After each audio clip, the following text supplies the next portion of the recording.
Om Nithyananda Paramashivoham.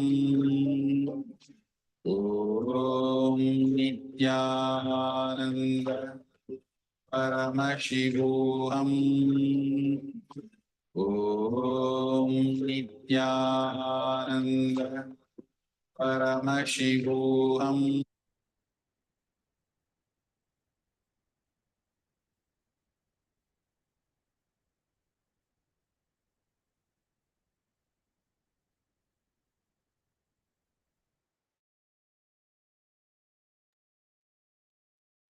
You can now post your results.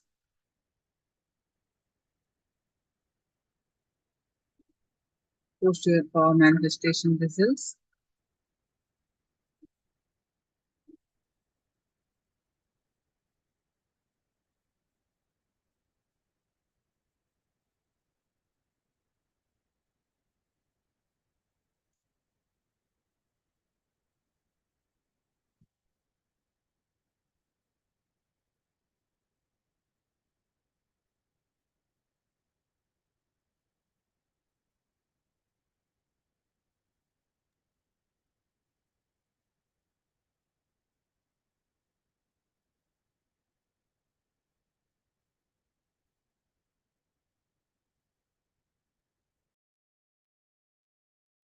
Today's subject is sleep your way to health.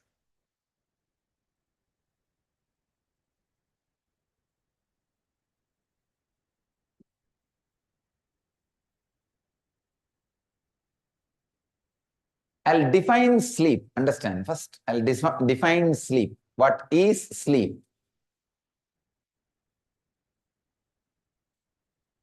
By very nature,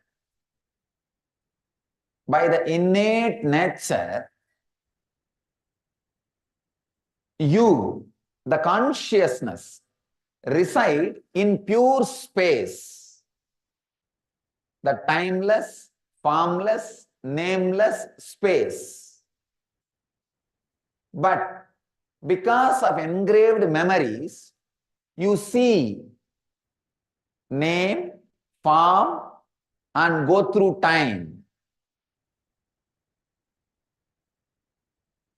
So the inner, innate, intelligent consciousness wanted to get back to its original state. It just wants to retire, go back to its original state, original space.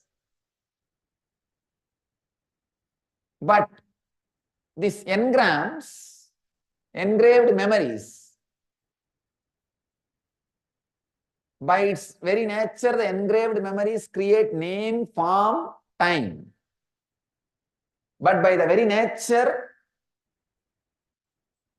the consciousness is timeless, nameless, formless.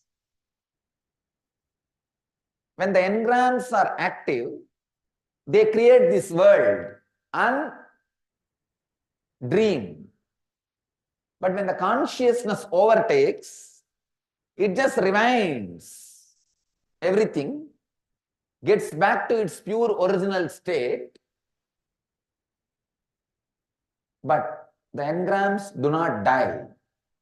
They only get back to that seed level. So, understand? I'll define sleep.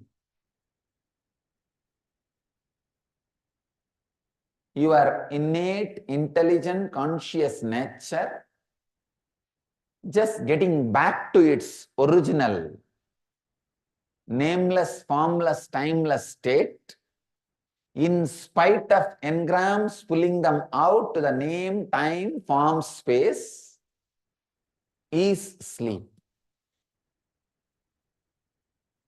It just gets back to its timeless, nameless, formless space. That is sleep.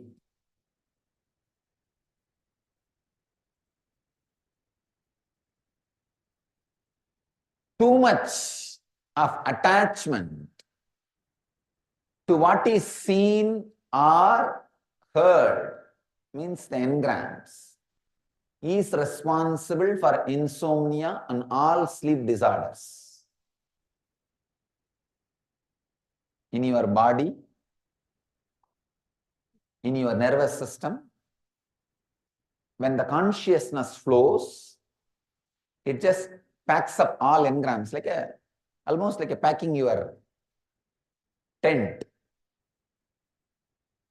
into a small size and retires.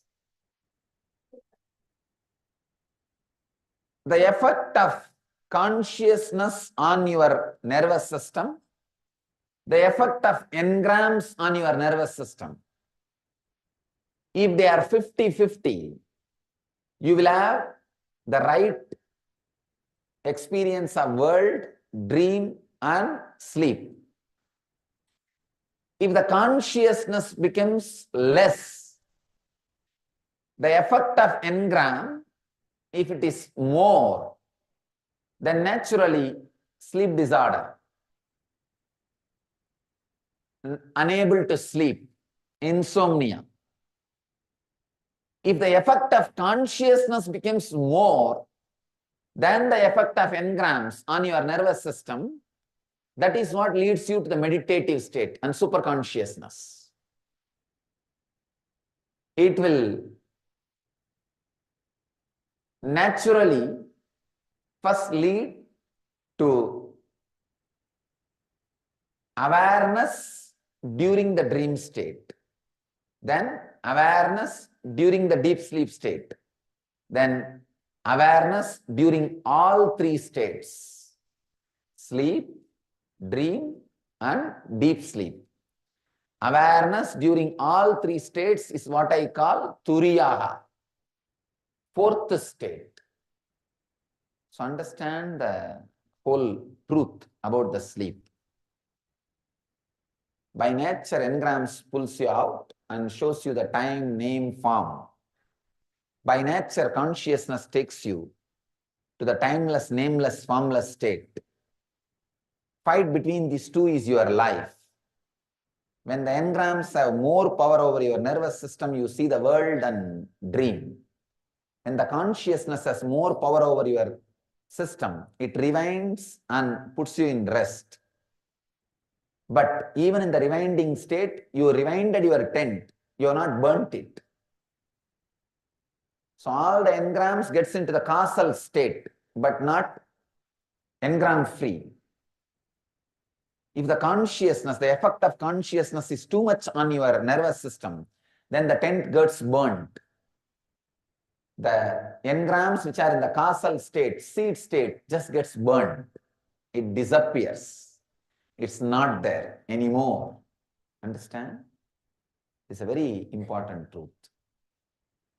How the three states are experienced by your system, how the fourth state can be experienced in your system. Sleeping your way to health. Understand? The process I'm explaining is not even sleeping your way to health. It's only, health is only your one byproduct. Sleep your way to enlightenment. That's what exactly I mean. That's what exactly I'm expressing. Sleep your way to enlightenment.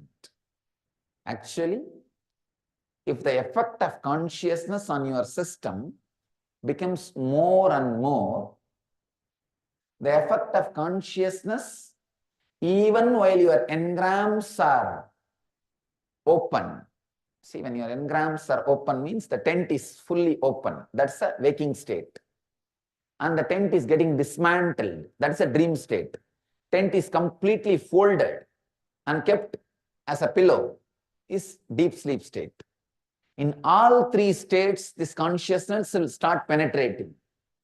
Means the quality of sleep will become different. The quality of dream will become different. Quality of waking state will become different. Own your body. Own your mind. Own your lifestyle. This is the solution. Understand? This is the solution for sleeping your way to enlightenment and sleeping your way to health. Own your body. When I say own your body, your own body, own it, build it as you want with yoga. Owning your body means, yes, that is the closest object you have. If you don't own your body, what do you mean? It is just there, like a garbage can. For most of us, it's there. Because it is dumped on you, you just dump everything on it. That's all, like a garbage can. Own your body. That's the first step for enlightenment. Sarira matrang kaludharma sadhanam. Means it is the body which is base for all achievements. Own your body. Feel it, it is yours. So design it as you want with yoga. Yogic body. Own your mind. It is yours. Design it so that never any suffering can touch you. Never any suffering can happen to you. Your own mind, just this very feeling, my mind, come on. Now I am designing it so that nobody can give me any suffering. No suffering can touch me. Same way, own your living. My life, come on, let me own it. I will make money only the way I enjoy. I will have the pleasures which I enjoy. I will choose my way of life. I will be conscious in every step. See that I achieve what I want. Own your body. Own your mind. Own your living. Own your lifestyle. That is what I call yogic body, Vedic mind, Zen living. Yogic body, Vedic mind, Zen living. Do not live in a body which is not flexible or healthy. Come on, I am not interested in keeping the body like this. Put energy, time, bend your body, make it yogic. It is your body. Whole day you are living with it. Why are you unaware of it? Whole day let all your movements be such, it continuously become healthy, graceful, as you always wanted it. Own your mind. It's your mind. See that every thought you give life brings only joy to you, brings only bliss to you. Never any suffering, never any disturbance. Your mind, mend it, weave it as you want, train it as you want, tame it as you want. I cannot tolerate people who suffer with engrams. Understand? The worst sinners,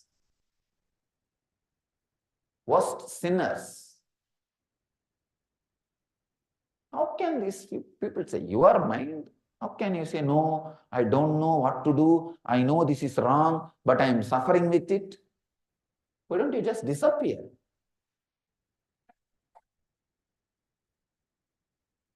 No, even that is not a right punishment. My mind, let me own it. It is time. I take ownership. Let me live as I want. Maybe in the past I failed, but now it is time. Let me live as I want. Let me design as I want. Own your mind. The mind which is based on Vidya is Vedic mind. Knowledge, truth is Vedic mind. Which does not bring suffering to you is Vedic mind. And Zen living. When I say Zen living, meditative living.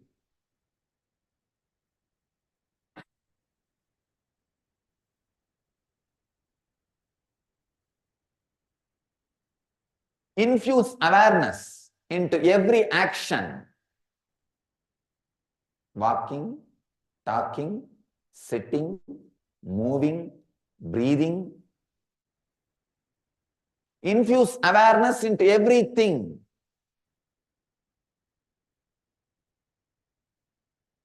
Slow down. In every action, slow down. Let it be more with awareness. That is what I call infusing awareness. Buddha once beaten a fly on his face. Immediately comes back to awareness and does the same thing again with awareness slowly. Disciple asks, what are you doing? The fly has died. He says, no, that is what. I did it unconsciously. So now I am doing prayaschitta. Doing the same movement consciously. Any movement you did unconsciously, do it again consciously. That is a prayaschitta. If you unconsciously got up from the bed, no, sit again. Move consciously. Bring it back. Bring your center back. Any movement done unconsciously, do it again consciously. And see that you are constantly aware and conscious of everything.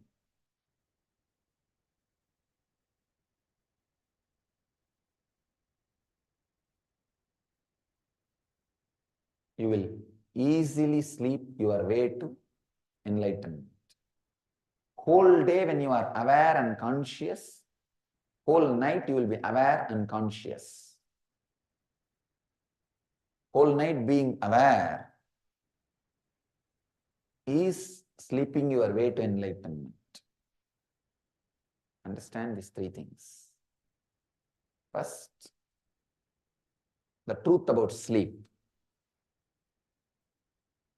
By your nature, you are timeless, nameless, formless. But the engrams create the name, form, time. The world. So, when your nature takes over you, takes over your nervous system, it rewinds itself, recoils itself, recalls itself to its nature. So the tent is packed. The packed tent, see, the open tent is a waking state. Tent getting dismantled is the dream state. The packed tent is the deep sleep state. Too much of interest, attachment in the engrams creates sleep disorder, insomnia. Reducing the engrams into thoughts by removing attachment. See, the pillars which holds the tent is attachment. The cloth is thought. If the pillar is not there, it can be just winded up and kept under as a pillow. Pillar is attachment. The cloth is thought, and the established pillar with the cloth is engram.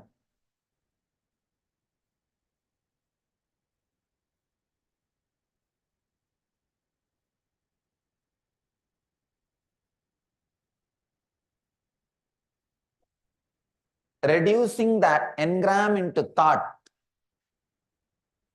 is one of the best powerful process for sleeping your way to enlightenment. I can give you another one technique, direct technique. Sitting and meditating in the darkness, on darkness, in darkness, on darkness.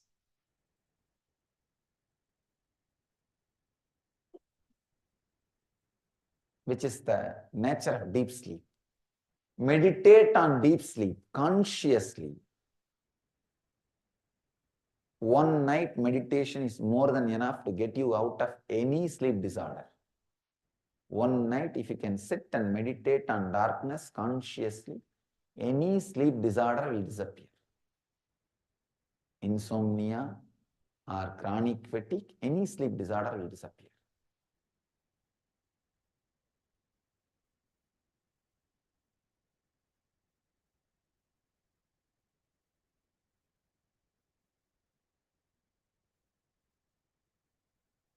Vedic mind, yogic body, Zen living will directly lead you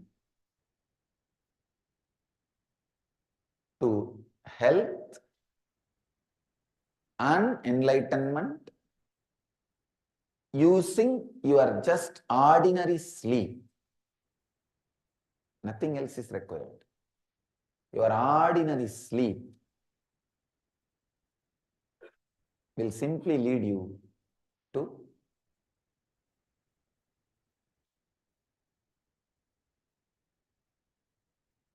health and enlightenment itself.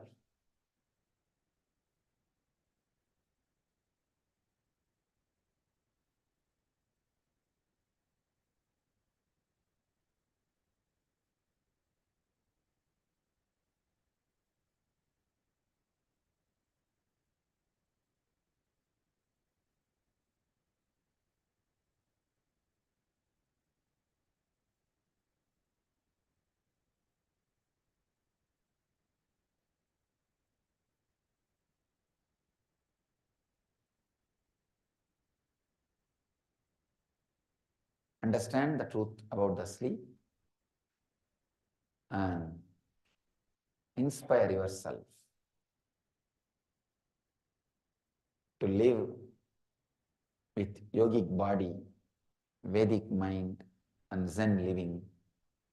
You will sleep your way to health and enlightenment itself.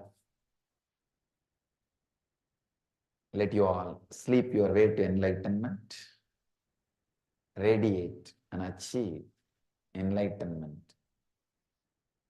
Live and radiate the eternal bliss. Nithyananda. Thank you.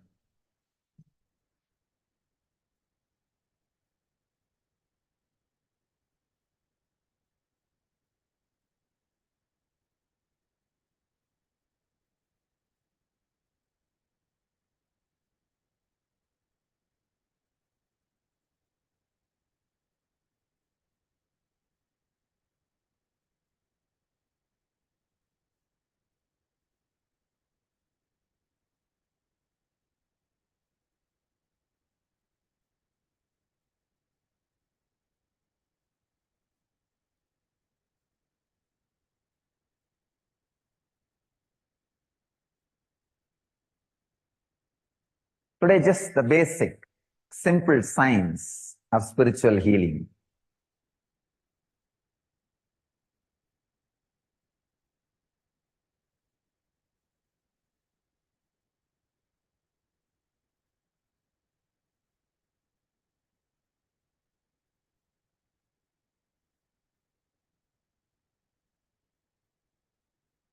The subtle energy is a phenomenon experienced, described, consciously used in all mystical traditions of the world. All mystical traditions, all spiritual traditions. Please understand, all religions has two components. One, they are mystical and spiritual core tradition, and social and political rules. All religions which has a mystical and spiritual core knows the science of subtle energy and spiritual healing. They know, they experienced, consciously use the spiritual healing science.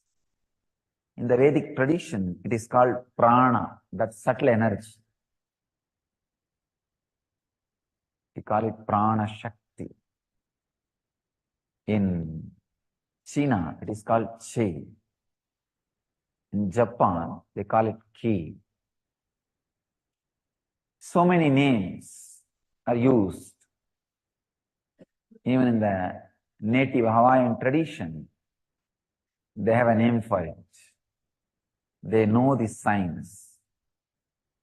Native American tradition, even they have name and special techniques and process to consciously use this subtle energy. In all mystical and spiritual traditions, this subtle energy is experienced, understood, consciously used for creating medical miracles in the body and mind and extraordinary happenings in the situation. Understand? There's the same energy. When it is used on the body and mind, whatever alterations happens, the extraordinary happenings happens, is called healing, the medical miracle. The same energy is used on the matter outside. Whatever extraordinary happenings happen is called miracles. It's the same energy in a different way. Let me explain first the dimension of spiritual healing.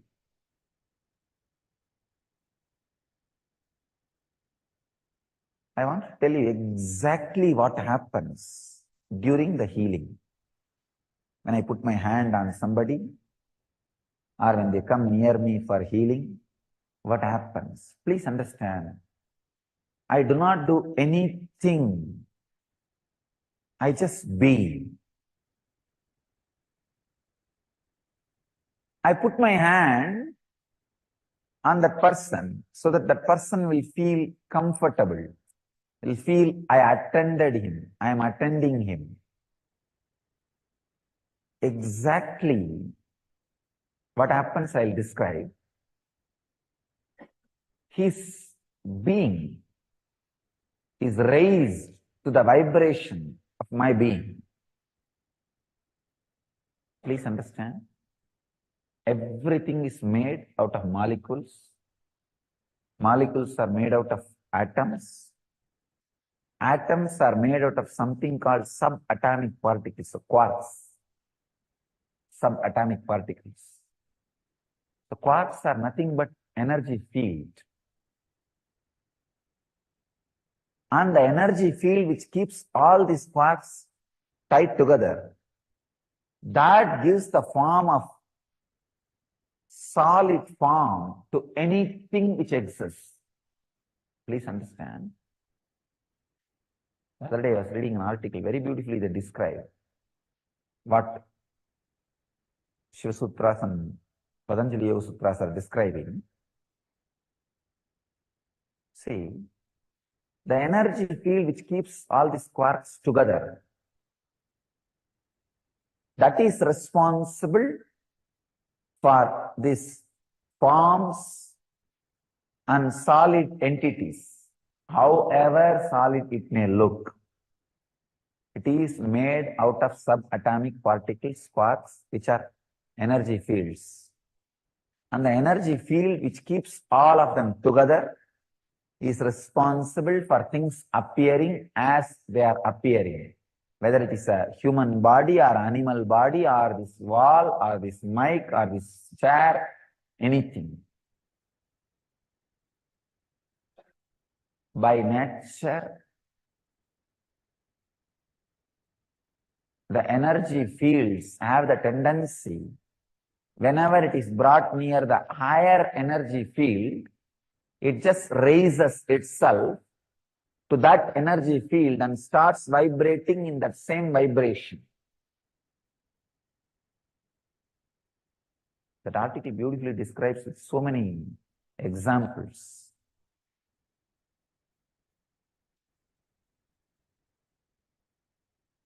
If you play sound A in piano and keep the guitar near without doing anything, just this vibration, exactly the guitar also will create the sound A. And if you keep the pendulum clocks, 5 o'clock on the same wall, in few days you will see all the clocks, all the pendulums are moving in unison. Maybe in few hours, not even few days. In the same way, the vibrating fork, if you bring the other fork which is not vibrating, just no movements, just bring it near.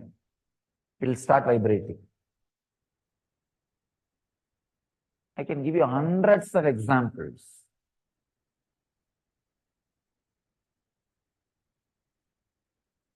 Whenever you are brought near the higher frequency, higher vibration, higher conscious being, suddenly you are lifted to that consciousness, to that vibration, to that frequency. That is why again and again and again, how much ever you try, you should tell about all your problems when you come near me. Suddenly they disappear. It is not that you tried once and it happens. How many times you tried? Come near. Suddenly either you forget or they look, there are no more problems. They are not there. They are not that important to your inner space. They lose their power over you because you are raising to the higher consciousness. They lose their power over you.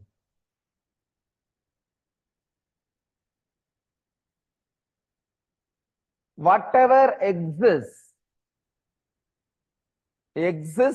as sound. Again and again Upanishad says, Nada Brahman. From the Nada, the sound, the existence expresses itself. The other day I was telling, everything is made out of molecules. Molecules are made out of atoms. Atoms are made out of something called subatomic particles, quarks.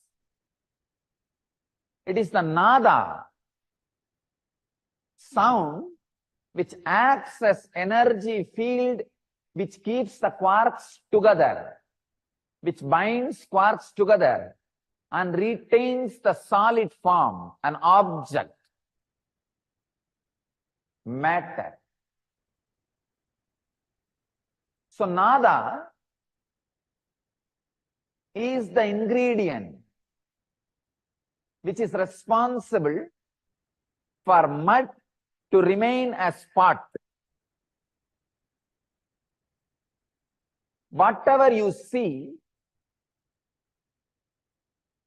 the reason for it to remain in its shape, nada is responsible.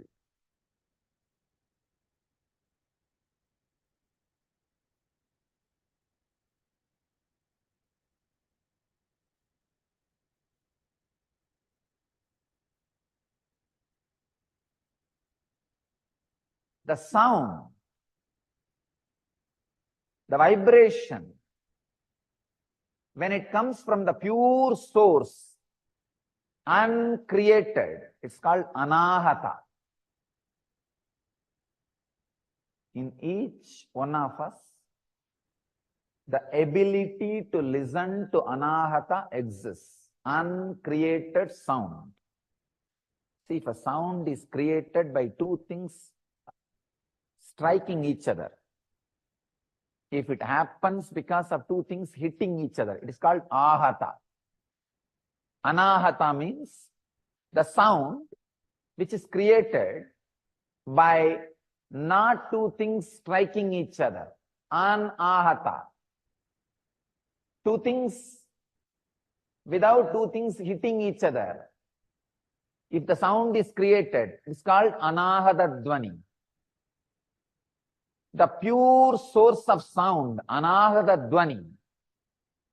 When that anahata gets mixed with these quarks, subatomic particles, it retains the quarks in different forms through its energy binding. So that is responsible for matter to exist, the solid to exist. So your body is made out of quarks and the nada. Nada is the energy field which keeps the quarks together. So your body can exist as it exists now. The subatomic particle quarks is the bindu, the life energy. And nada is the force which creates energy field. Unless the nada acts as a binding force, bindu has no action. Nothing is possible by the bindu. The sound is responsible for what you are.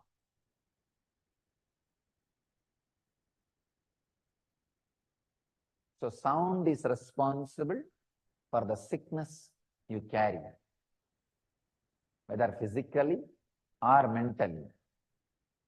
If the energy field which binds the quarks is responsible for your disease and depression, if that energy field is altered, naturally the disease and depression will be cured, healed. Understand? By its very nature, quarks has no disease. It's pure consciousness. Only nada is responsible for the disease or health, depression or expression. So it is nada is responsible. You can work only on nada. You cannot work on bindu. Bindu is beyond consumption, pure consciousness. So all healing systems works on nada. Any healing happens only when the work happens on nada. You can work only on nada. You cannot work on bindu. It's the basic truth. So all healings happens on the energy of nada. So two ways you can work on nada. One, creating the right sound and repairing the wounded nada. That is what is done through mantra. Or taking your disturbed nada structure to a being where anahata is continuously happening. In that very silence, your wounded nada structure gets healed, realigned, reorganized, restructured. One important thing, if it happens through the right sound, only the physical healing and mental healing happens. Whatever vibration sounds were created, the effect of that happens in the system. If there is a wound, if there is a sound, that sounds heals the wound.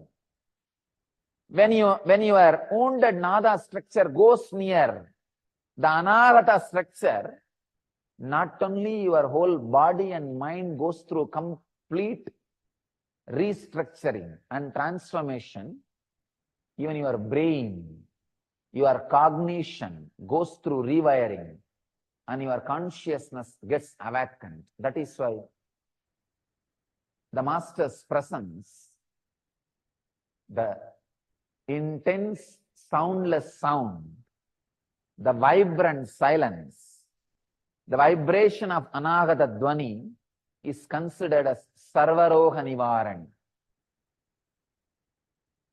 the healing method for all possible diseases. All possible diseases are healed just by the vibrant silence of a living master, the anahata dvani. intense sound or intense silence comes from anahata, the uncreated sound, heals the body, heals the mind, rewires the brain, transforms consciousness. All the sounds created from anahata dhvani is called mantra. And anahata dhvani as it is called nada brahma.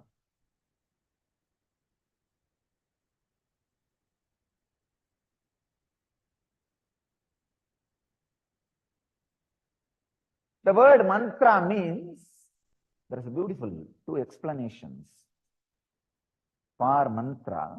Mantra is that which protects those who reflect on it. That which helps to cross the mind is mantra. See, one explanation, when you meditate on it, it helps you, is mantra. That is what I call the sounds created out of anahata dhvani. The second meaning, which helps you to cross the mind itself, that is what I call anahata dhvani itself, not the sounds out of anahata dhvani, the very anahata dhvani. Mantra has two meanings, the sounds out of anahata dhvani and the very anahata dhvani. Nada, nada brahma.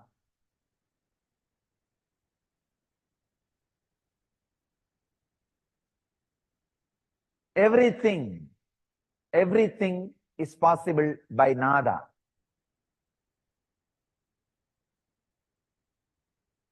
We have some researches and research reports. But before seeing the scientific researches, let us understand these two words, karma and healing.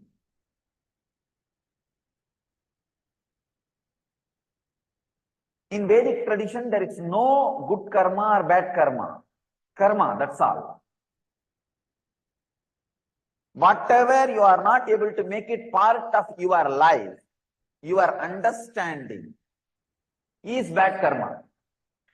Whatever you are able to assimilate and make it as part of you is good karma. Please understand, it's like this. The projector. Some scenes are projected through the projector on the screen. Sometimes the light is too big. Only some 70% is falling on the screen and the 20% is falling out, 30% is falling outside the screen. The screen is life. The projector light is karma. Whatever is falling inside the screen is good karma. Whatever is falling outside the screen is bad karma. So now what to do to make the whole thing as good karma? Just expand the size of the screen. Expand your understanding about life. Understand? Whatever can fall inside your screen. The screen means your experience about life is good. Whatever is falling out, whatever you are not able to grasp as part of your life is called bad. Now, all you need to do to integrate karma, see, please understand, as long as there is a good karma and bad karma, healing can never happen. There will be one part of karma constantly hurting you, haunting you. Just expand your understanding about life. Enemies make you strong. Really, I tell you. Understand about life. You will expand the screen. The whole projector scene will fall on you. There is nothing called bad karma. That is what I call surrender. expanding your understanding about life. Because life is an unpredictable happening.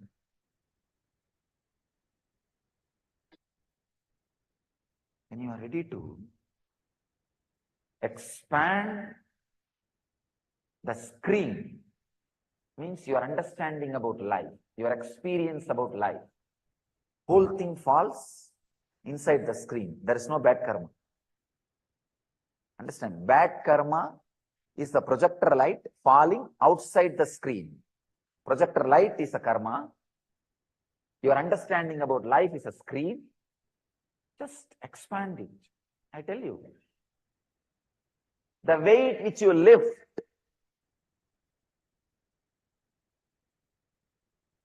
is karma. The pain which you feel is bad karma. The muscle which you build is good karma. If you have the understanding, the pain is part of the muscle getting built, there is no bad karma. There is no pain. Then suddenly you will see, whole thing is good. The enemies who attack is karma. The richness which you became, the strength which you became is good karma. The pain you go through at that time is bad karma. But if you understand the richness, the strength, the extraordinary strength happens because of the pain which you go through at those moments of insecurity. When you understand that, there is no bad karma. Whole thing becomes light.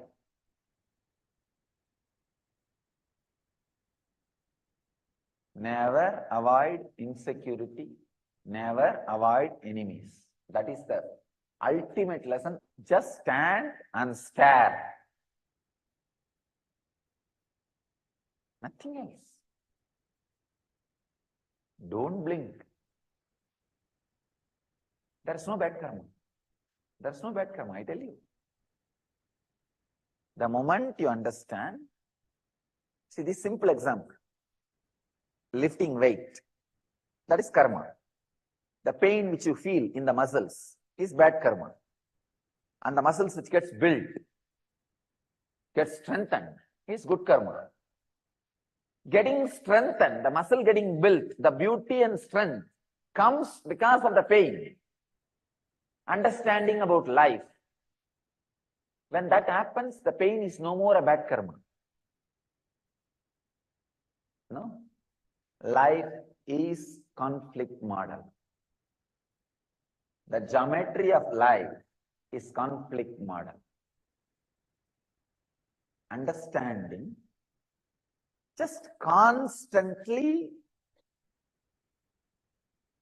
go on expanding the understanding muscle. See, just like how these bodybuilders go on using the weight and expand the muscles, even with little pain. Same way, go on adding the understanding as weight in your hand and expand the muscle of your life, the screen of your life. See, unless you have the weight in your hand and work out and allow the pain in your muscle can't expand. You can't build the body. Same way, unless this understanding is a weight, take it in your hand, understanding about life, expand every moment your life with this understanding. Life's geometry is conflict model.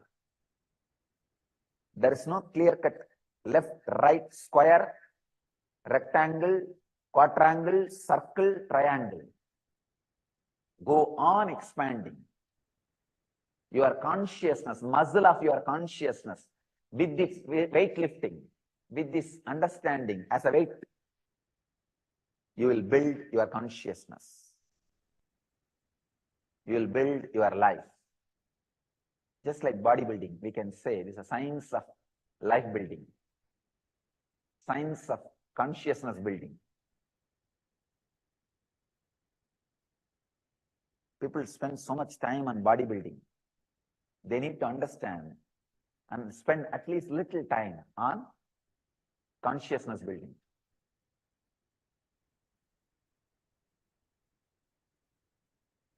On life building.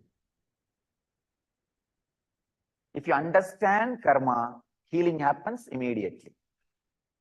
Whether it is good or bad, all rivers flow into the ocean and disappears into the ocean. Ocean never overflows or reduces. It neither dries nor overflows. There is no such thing as bad karma. If you understand karma.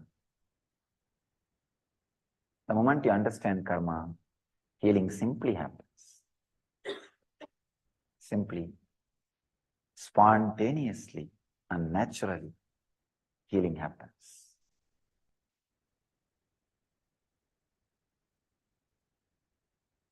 Today was a very important day. First time the stem cell was sent into human being's body in US in modern times for healing and research purposes. Of course, when I say the word in modern times, I mean in ancient times, Indians know this science. And stem cell, not only research, the science was highly evolved. The science which was applied every day. Today I was seeing the presentation from many doctors in Missouri. They were talking about why the stem cell research should not be banned in Missouri.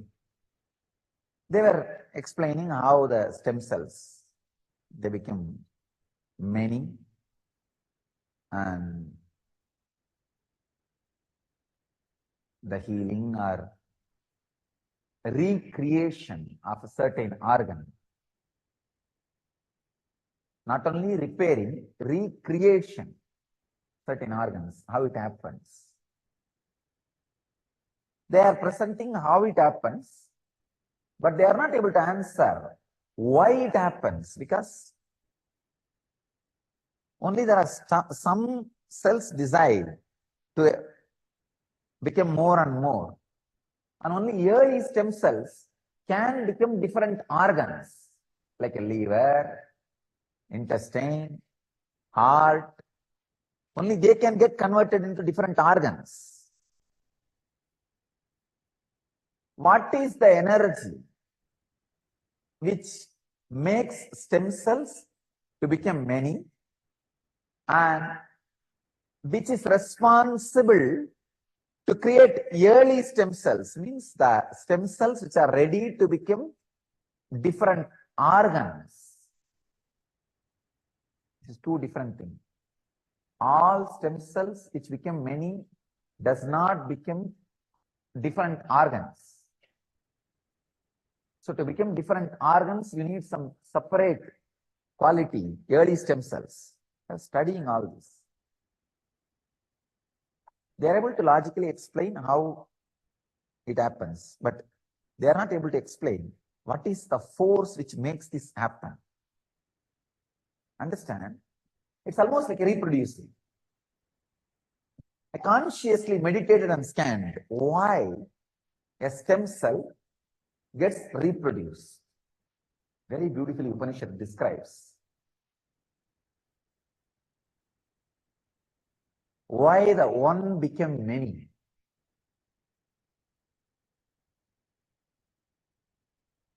If you understand why the one became many, you will understand why stem cell one becomes many. In the cosmos, macrocosm, the compassion and the feeling, let me enjoy myself, is responsible for one to become many. In the microcosm, when the macrocosmic emotions, experiences reflect in microcosm, they assume different quality and different name, but the same reflection. Like a Paramatma became Atma. The cosmic mind becoming your mind. The Hiranyagarbha becoming your brain. Hiranyagarbha is the place where all the cosmic brain, cosmic archives, becoming your own brain. The stem cell being sent into human body for research and healing. This is going to open many doors. Very soon, the conscious side of stem cell reproduction, healing through stem cell, will be revealed to the world.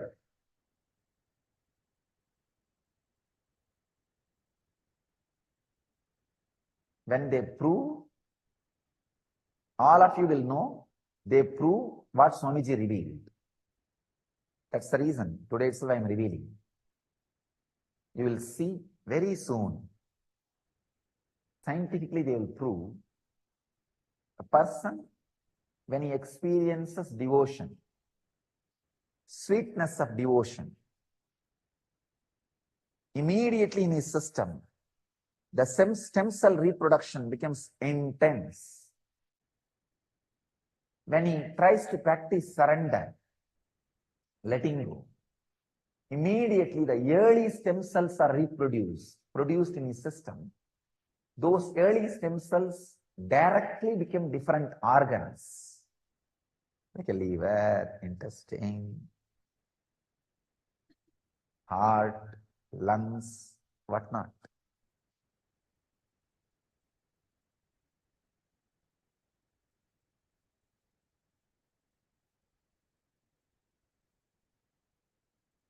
I'll go on be revealing some more deeper truths on technology of healing.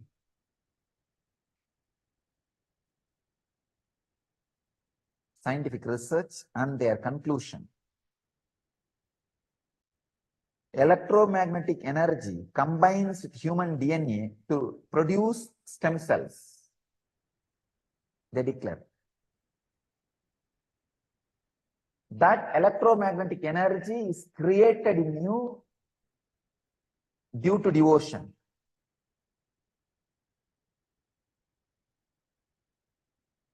And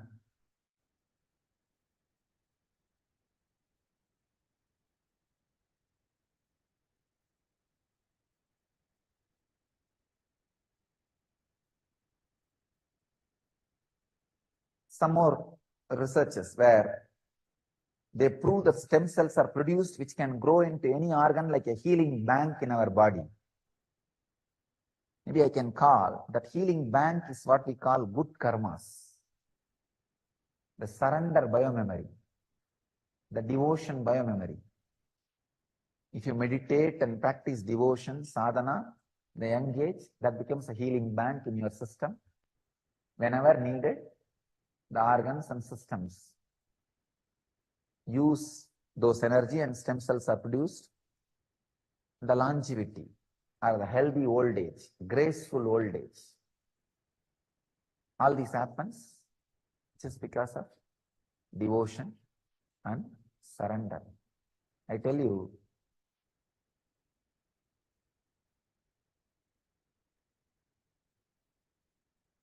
the young age, how you spend time in creating money for your retirement time. Same way, create good karma, healing bank in your body for your old age and graceful aging.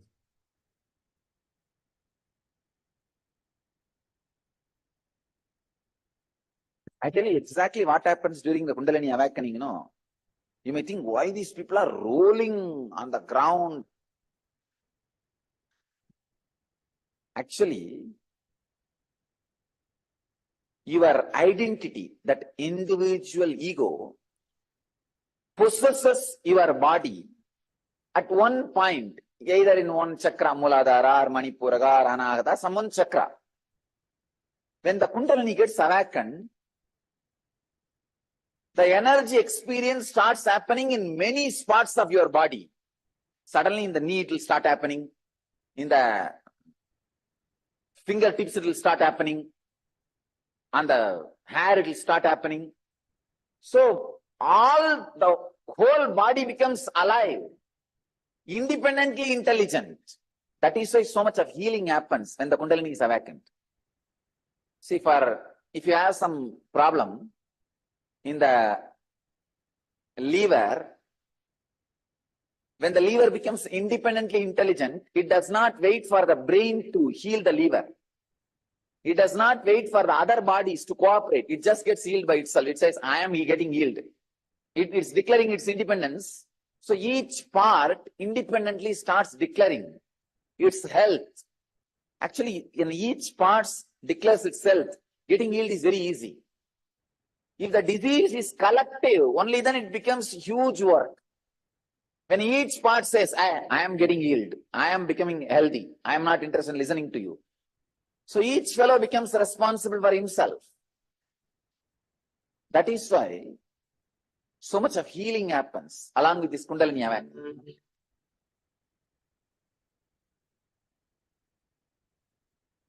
Every moment.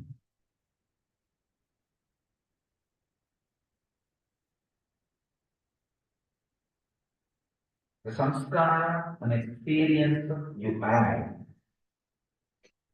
strategies, decisions you make are responsible for your future. So analyzing your past and healing your future, learning the lessons from your past, analyzing your past and healing your past and learning the lessons from past is the right and best way to create a right strategy for the future. Understand it. Important. A very important truth. Healing the past means nothing but learning the lessons from past life incidents which you were supposed to learn when that happened to you, but because you did not aware, you just jumped it. It's like every meal you eat, you are supposed to digest, and all the unnecessary fat should leave your system. But if you don't have that much of intelligence and awareness to send them out of your body, for some reason, just you pack it and dump it in your body, saying that later on I will use it, or later on I will see this file. That accumulated file is a fact. Same way, any incident happens in front of you in your life, if you just deal with awareness, so all the lessons you need to learn will become energy in you. All the things not necessary will just leave your mind over. It's just like digestion process. But when you are not having enough awareness and passion, you just dump all that incident inside as an engram and think later on will take care. That stored engram does not become intelligent in you. Is the past owns. Now, reading them with intelligence, then naturally it will all be digested. The energy part will become energy and the intelligence and wisdom. The unnecessary part will just automatically disappear from your system. This is what I call healing the past. Healing the past means digesting them and making them as a wisdom or whatever unnecessary, releasing them from your system. Whenever you come near the master and he raises your frequency,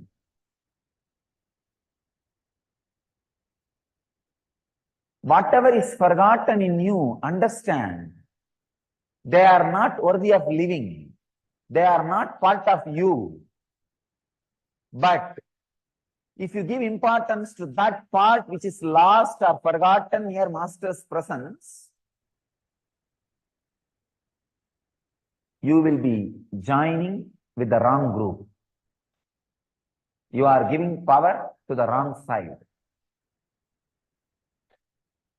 When you give power to the wrong side, you do not allow you to stay in that higher frequency.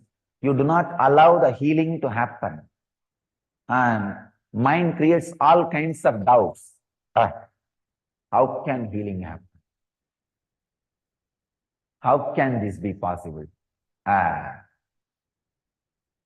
Understand? Sometimes I request people who come for healing to stay here for a few days. Every day I'll be touching them only once. In the morning, Sarvadarshan. They will ask, can I go back to my house in Bangalore and come back every day? Tell them, no, stay here. Not that I'm going to be giving healing for them 2-3 times a day. They will ask, even if I stay here, I will meet only once you. Tell them, no, not for me healing. That will happen only once. But if you go there, you will be losing the energy, and because you are constantly going to be supporting the other side. They will create all kinds of doubts in you. See, it's like it's such a subtle process of raising you to the higher frequency. It's almost like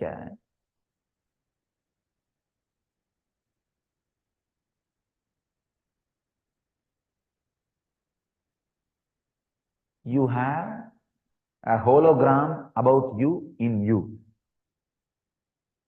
I have a hologram about me in me. Understand? Your conscious mind processes only 400 bits of information per second. But your unconscious mind processes 11 million bits of information per second. 411 million. See the fight. It's not fair. Human beings shouldn't have been put in such worse misery.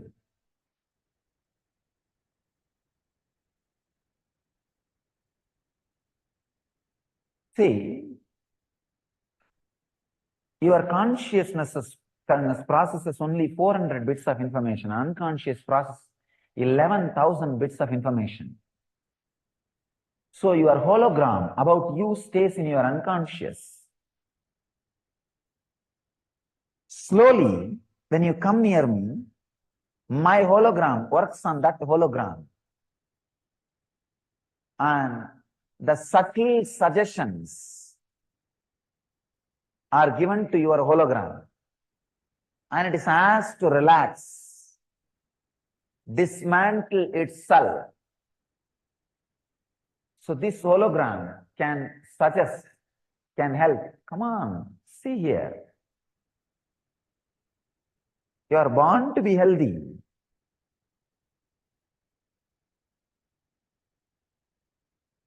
First, I wanted to say few basic truths about the spiritual healing scientifically. The other day, I was reading an article by Dr. Bruce Lipton, who has done some of the breakthrough scientific discoveries connecting the science and spirituality.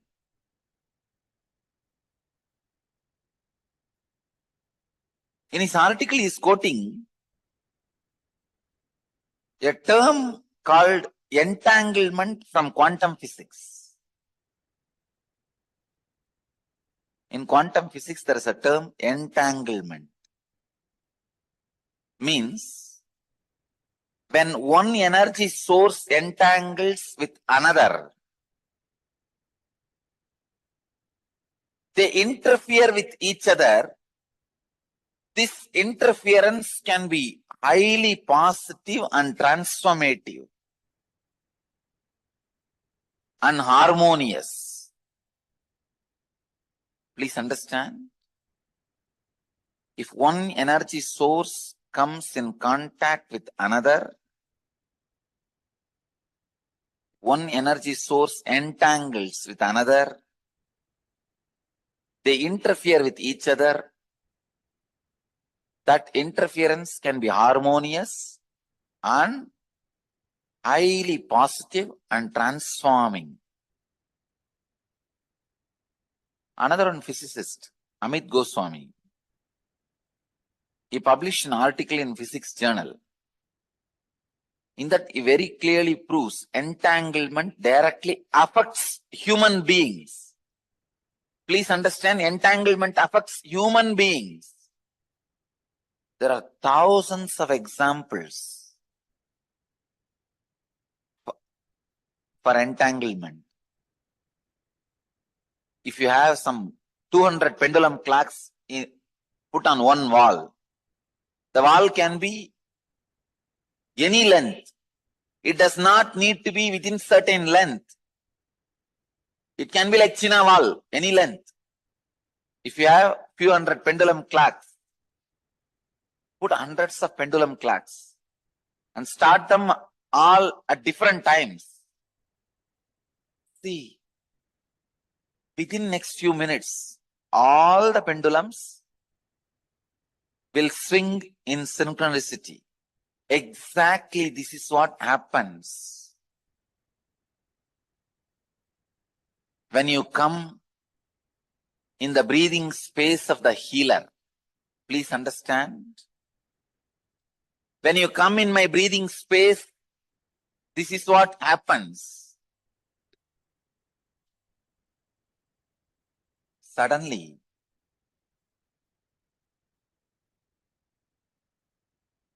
your mind gets entangled with my no mind. I want to tell you, entanglement is only in the thought level. If your mind entangles with my no mind, it is entanglement, thought level.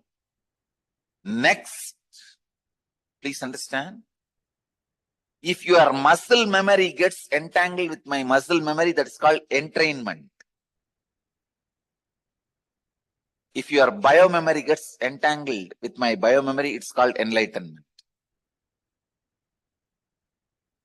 Entanglement can move to entrainment, then entrainment can become enlightenment. You need to know a few things. How this healing happens. See, healing happens in the entanglement level. Kundalini awakening happens in the entrainment level. Levitation happens in deeper than entrainment. I can say momentary enlightenment.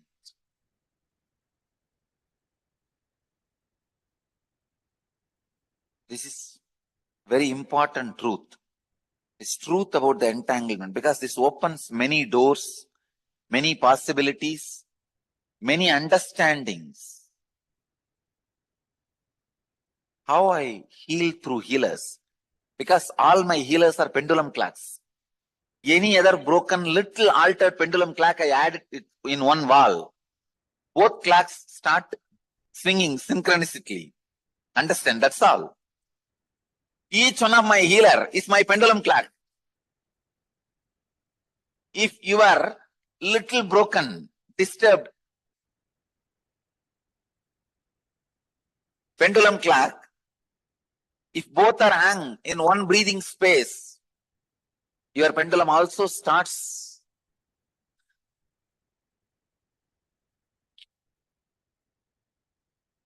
vibrating, moving.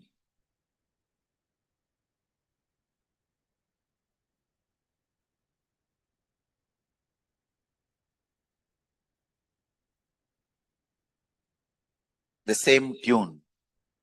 And a living, practicing healer, please understand, living, practicing healer is continuously in entanglement with me. He may be wherever he is. A living practicing healer is continuously entangled with me. This is what I call physiology of feeling connection. A practicing healer, the healer who lives whatever I am teaching, as long as he retains the feeling connection, the very physiology becomes different.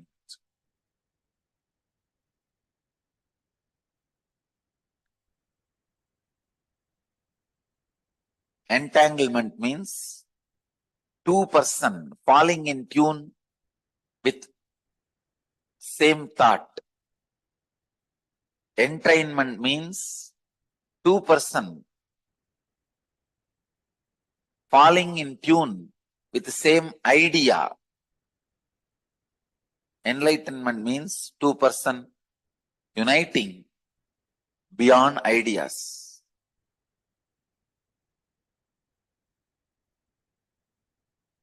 When you unclutch, you are entangled with me. This again opens a huge door. Then is the thoughts of a healer going to affect us? I say yes. That is why I am telling you, go to a person only who is thoughtless and beyond mind. Receive only from enlightened being. And all my healers, during the moment of healing, because they are entangled with me, they represent me, and it is equivalent to you receiving healing directly from me. You don't need to worry at all, doubt at all about my healers. Understand? This is the physiology of feeling connection. When you have a feeling connection, your very physiology is different. And feeling connection has its own physiology. When you have feeling connection, your physiology is different. Feeling connection itself has its own physiology.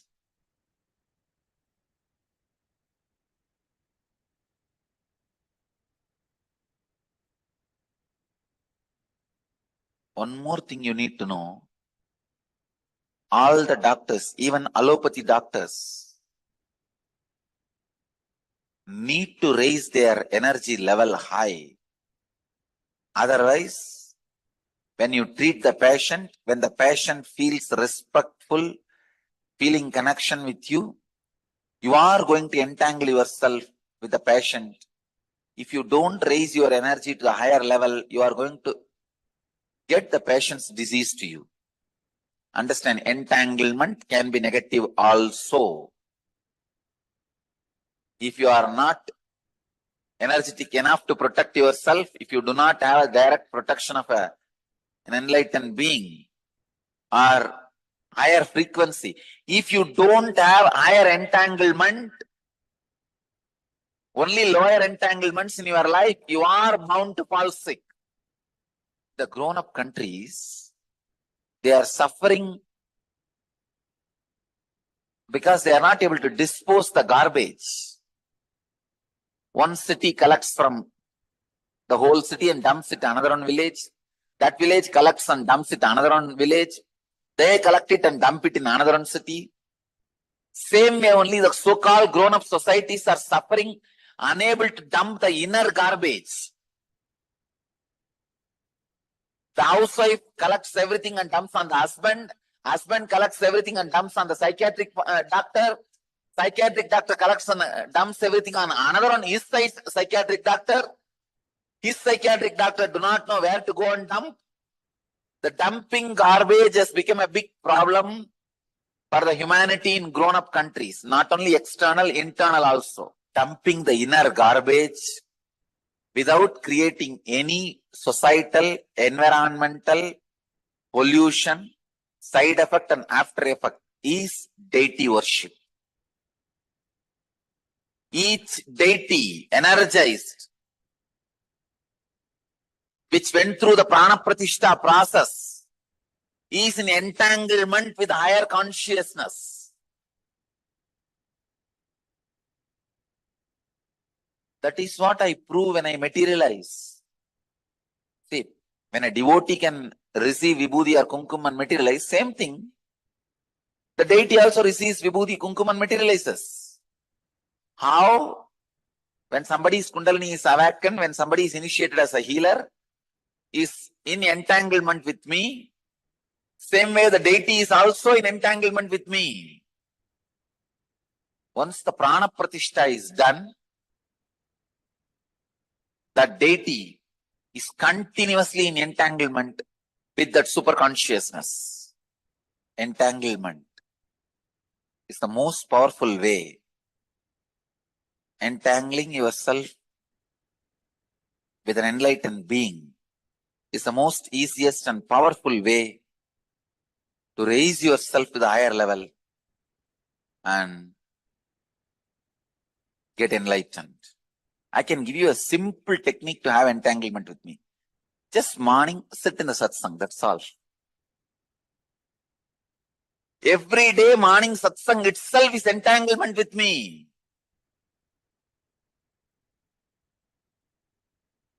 Understand? The science of entanglement, entrainment and enlightenment proves the spiritual healing. See, in the entanglement level, physical healing happens. In the entrainment level, mental transformation happens. In the enlightenment level, conscious explosion happens. If you are in the entanglement level, just physical healing happens. If you are in the entrainment level, means muscle memory, doing what I am saying, the transformation happens. If you are in the enlightenment level, just melting,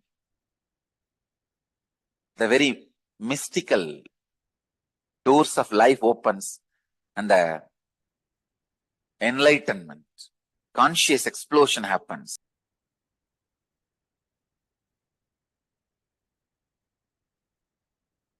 And my every satsang is programmed, I can say, entanglement enabled. The constant entanglement happens. That is why many times, the ideas which you never heard directly from my mouth or from the discourse, you will be telling to others. You would have heard only 5 ideas.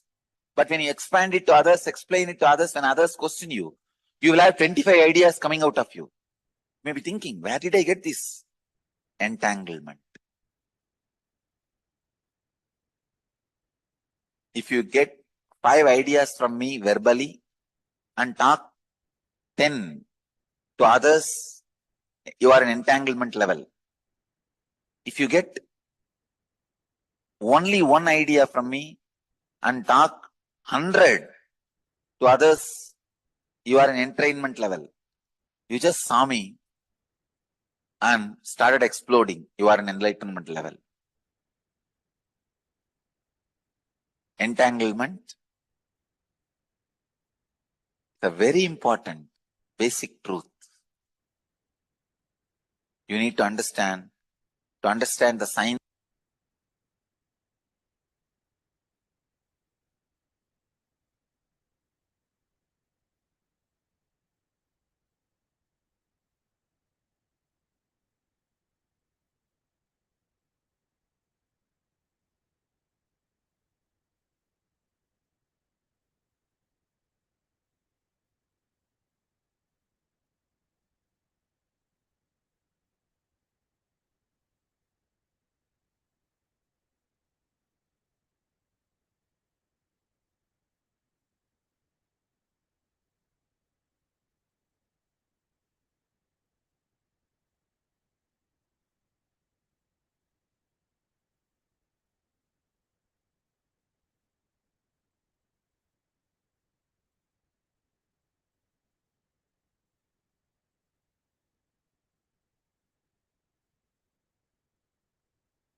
When the son and disciple, both of them are asking, why are you then lying in the bed all the time? He told them directly, hey, I am not sick. I have decided to leave the body. So I'm resting. I am withdrawing from my prana. I'm releasing my prana.